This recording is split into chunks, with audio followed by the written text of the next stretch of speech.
Dobrodošao na mojem kanalu, moje ime je Valentino Kardinale, vlasnik sam Tehnopraha i danas prezentiram Alkosol. Zamolit ću te da se jednostavnim klikom na zvono besplatno aboniraš, tako da ne propustiš koji budući videozapis, a istovremeno doprinosiš i pomažeš rastu i razvoju ovom mojem kanalu. Hvala ti. Alkosol je brzo hlapivi proizvod na bazi otapala specifičan za odmašćivanje u industrijskom sektoru.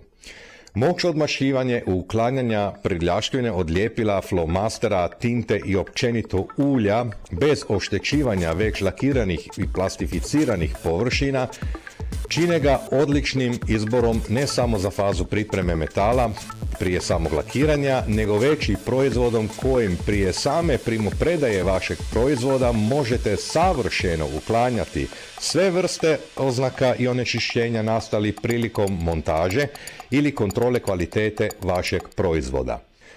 Dakle, Alkosol možete primijeniti kao odmašivač na aluminij, čelik, plastici ili lakiranih površina. Posebni sastav ga čine brzo hlapivim, što znači da se površina i brzo suši.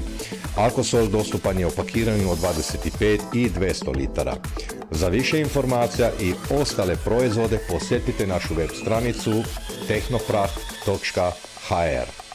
Ako su ti dobivene informacije bile od koristi, daj mi za uzvrat jedan like, besplatan je.